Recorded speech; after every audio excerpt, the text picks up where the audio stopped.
안녕하세요, 여러분. 오늘은 JTBC 토요일 드라마 천국보다 아름다운 2화부터 4화까지 리뷰를 준비했습니다. 김혜자 배우님과 손석구 배우님의 케미가 이렇게 찰떡일 줄 몰랐어요. 다들 그렇게 생각하셨죠? 그럼 바로 시작해 볼게요. 드디어 천국에서 다시 만난 해숙과 낙준. 젊어진 낙준이 80살 해숙을 보고 너무 놀라 당황합니다. 잘못된 거 아니냐고 하면서 허둥지둥 숨이 턱까지 차오를 정도로 뛰어오는 낙준. 알고 보니 살아생전 해숙이 원하던 집을 천국에 꾸며놓고 기다리고 있었던 거였어요. 하지만 해숙의 마음은 복잡합니다. 젊은 낙준과 늙은 자신을 비교하게 되고 결국 터져버려요. 네가 그랬잖아. 이 모습 그대로 다시 만나자며. 왜 나만 이래? 이깟게 무슨 천국이야. 이럴 바엔 지옥이 나았겠다, 이 나쁜 자식아. 혼자 막 화를 내고 속상해합니다. 어색한 첫날 밤이 지나고 아침이 밝았습니다. 낙주는 출근을 하며 해숙은 천국 오리엔테이션을 듣게 됩니다. 센터장님의 말씀. 이곳 천국은 영원하지 않습니다. 언제 죽어도 아쉽지 않도록 사세요.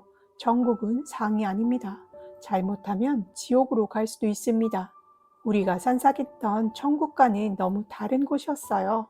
해숙은 혼란스러운 마음을 추스리며 천천히 이곳의 룰을 받아들이려고 애를 씁니다. 그리고 또 하나의 감동 포인트. 천국에서는 죽은 동물들도 사람의 모습으로 살고 있어요. 해숙은 예전에 키우던 반려견 소냐를 만나게 됩니다. 처음에는 몰라보고 멈춰서서 한참 동안 바라보다가 문득 소냐임을 알아차리고 반가운 마음에 껴안으려 하지만 소냐는 살짝 몸을 피합니다. 고양이답게 새침한 반응을 보이네요. 그래도 해숙은 그런 소냐를 보며 웃음을 터뜨립니다. 오랜만에 만난 반가움과 벅찬 감정이 해숙의 얼굴에 가득 번집니다. 반려동물은 가족이었다는 걸 다시금 느끼게 해주는 따뜻한 장면이었어요. 해숙과 낙주는 함께 천국 지원센터를 찾아갑니다. 해숙이 조심스럽게 묻습니다. 저희가 젊어질 수 있을까요? 남편도 저처럼 늙게 할 수 있나요? 낙준도 해숙 옆에서 애타게 바라보죠. 하지만 돌아온 대답은 냉정합니다. 둘 다 불가. 두 사람은 실망을 감추지 못한 채 서로를 바라봅니다. 그 후 함께 집으로 돌아가는 길, 낙주는 살아생전 해숙이 일수장사를 했던 사실을 이미 알고 있었다며 조심스럽게 이야기를 꺼냅니다. 해줄 수 있는 게 우선 챙기란 말밖에 없었어. 미안해, 나 같은 놈 만나서. 해숙은 웃으며 말해요. 왜 이래? 나 처음부터 당신 얼굴 뜯어먹고 살려고 결혼했어. 진짜 울컥했어요. 이 장면은 사랑 그 자체였습니다. 다음날 오리엔테이션 마지막 단계, 기억의 방으로 갑니다. 해숙은 엄마의 죽음, 낙준과의 첫 만남, 낙준의 사고, 영애와의 만남부터 함께 보낸 시간들을 돌아봅니다. 스스로를 토닥이며 진심으로 열심히 살았던 자신을 인정하게 되는 시간이죠. 해숙은 진짜 열심히 살아온 자신의 모습을 마주하며 마음 한켠이 아려옵니다. 그동안 애써 외면했던 아픈 순간들과 기뻤던 기억들을 꺼내어 마주보는 이 과정은 쉽지 않았지만 천국에서는 그런 기억까지 제대로 치유하는 방법을 알려줍니다. 집에 돌아오니 낙준도 모르는 젊은 여자가 기다리고 있습니다. 이 여자는 누구일까요? 알고 보니 낙준이 지옥으로 가던 한 여자를 붙잡아 천국으로 올려보낸 것이었어요. 기억을 잃은 그녀는 낙준의 이름만 기억하고 집으로 찾아온 것이었습니다. 당황한 해숙은 화를 내고 천국에서는 화를 내면 벌로 포도알을 받습니다. 해숙은 무려 4알이나 받아서 교화 수업을 들어야 하는 신세가 되고 말죠.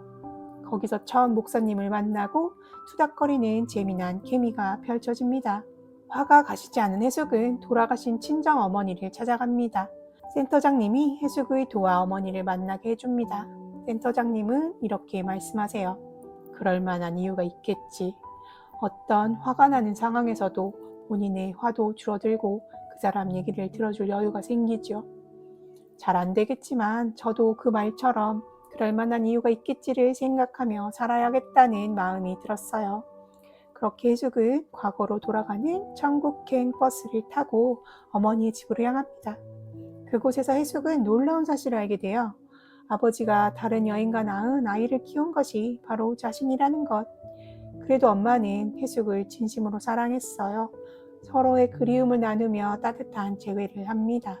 그리고 아침, 낙준이 해숙을 데리러 옵니다. 함께 집으로 돌아가는 길, 처음 만날 때 했던 그 말, 눈 딱 감고 속는 셈치고 한 번만 잡아봐요. 를 다시 한번 건네며 둘은 행복하게 집으로 돌아갑니다. 집으로 돌아온 해숙은 소미에게 그쪽도 무슨 사연이 있겠지. 무슨 인연인가는 몰라도 내 집처럼 있으란 이야기는 못해요. 근데 괜히 나 때문에 쪼그려 있지는 마요. 라며 챙겨주기 시작합니다. 정말 남편이 아는 여인이 아닌가를 확인하면서 이때 낙준이 괜히 해숙 눈치를 보는 연기가 정말 재밌어요. 해숙은 영애와 비슷한 행동을 보이는 소미를 보며 영애로 받아들이기 시작합니다. 진짜 영애가 맞을까요? 계속 궁금증을 남깁니다. 해숙은 다시 교화 수업으로 교회에 가게 되고 그곳에서 다른 교인을 만나게 됩니다. 바로 지옥을 탈출해 천국으로 넘어온 이탈자 철진 씨였어요. 그의 사연은 생각보다 마음이 아팠습니다. 철진 씨는 치매에 걸린 부인과 함께 살아가다 자신이 말기 암 판정을 받자 아내를 혼자 남겨둘 수 없다며 둘이 함께 세상을 떠나기로 결심했어요. 하지만 그 결정은 철진 씨 혼자만의 선택이었고 아내의 의사는 듣지 않았던 거죠. 센터장님은 단호하게 말씀합니다. 그 누구에게도 심지어 낳아준 부모라 해도 다른 이의 생명을 빼앗을 권리는 없습니다. 삶의 결정권은 오롯이 각자에게 있는 겁니다. 정말로 아내분에게 미안하다면 이제는 나와서 대가를 치르세요. 하지만 철진 씨는 끝까지 버팁니다. 심지어 해숙을 인질로 삼아버려요. 절박하고 처절한 상황. 그때 낙준이 조심스럽게 철진 씨에게 다가가 아내가 마지막까지 직접 짜서 보냈던 목도리 소포를 내밉니다. 떨리는 손으로 목도리를 받아든 철진 씨. 그 순간 철진 씨의 표정이 무너지듯 일그러지죠. 젓가락을 끝까지 놓지 않았던 아내, 그 아내의 사랑이 이 목도리 안에 그대로 담겨 있었던 겁니다. 결국 철진 씨는 고개를 떨구고 해숙을 풀어줍니다. 그리고 조용히 다시 지옥으로 향하게 됩니다. 이 장면을 보면서 정말 뭉클했어요. 사랑이란 이름으로 벌어진 비극. 하지만 동시에 마지막까지 서로를 향한 마음이 얼마나 깊었는지 느낄 수 있었던 순간이었어요. 마지막 영애가 지옥 쪽으로 가고 있는 모습이 암시됩니다. 그렇다면 집에 있는 여자는 누구일까요? 제작 발표에서 들려온 뒷이야기도 흥미롭습니다. 한지민 배우가 천국보다 아름다운에 꼭 참여하고 싶다며 직접 강력히 의사를 밝혔다는 사실. 원래는 캐스팅 예정이 없었지만 김석윤 감독과의 인연과 작품에 대한 애정으로 새롭게 소미라는 캐릭터가 탄생했다고 해요. 특히 한지민 배우는 이번 역할에 대해 소미는 고낙준이라는 이름 하나만 기억하는 인물이에요. 저조차도 제 정체가 궁금해요. 천국에서도 의심을 받는 미스테리한 캐릭터죠. 라며 소개했습니다. 눈이 부시게 때는 김혜자 배우님과 함께 연기할 기회가 적었는데 이번엔 사랑 넘치는 부부 사이에 끼어드는 눈의 가시 같은 역할이라며 색다른 기대감을 드러내기도 했습니다. 덕분에 드라마가 더 풍부해졌다는 김석윤 감독님의 말씀처럼 소미라는 인물 하나만으로 이야기가 훨씬 다채로워진 느낌이에요. 과연 소미의 진짜 정체는 무엇일까요? 여러 가지 예상이 오가고 있습니다. 어떤 사람들은 소미가 해숙의 시어머니가 아닐까 추측하기도 하고 또 어떤 이들은 소미가 죽은 영애가 환생한 존재일 거라고 예상합니다. 심지어 낙준과 해숙 사이에서 태어났지만 잃어버린 아이가 소미라는 뇌피셜도 있어요. 소미의 순수하고 어딘가 외로운 모습은 반려동물일 가능성도 떠올리게 하지만 그 이상의 깊은 사연이 숨겨져 있을지도 모릅니다. 점점 더 궁금해지는 전개. 다음 화가 정말 기대됩니다. 우치타 리뷰 들어주셔서 감사하며 다음 화에서 재미있는 리뷰로 다시 돌아오겠습니다. 이번 이야기를 보면서 정말 천국이란 꼭 죽어서 가는 곳이 아니라 살아가면서 서로를 따뜻하게 바라봐주고 손 내밀어주는 순간순간이 아닐까 생각하게 되었어요. 우리도 누군가에게 그런 천국 같은 존재가 되기를 바라며 다음 영상에서 다시 만나요. 좋아요와 구독, 알림 설정도 부탁드립니다. 감사합니다.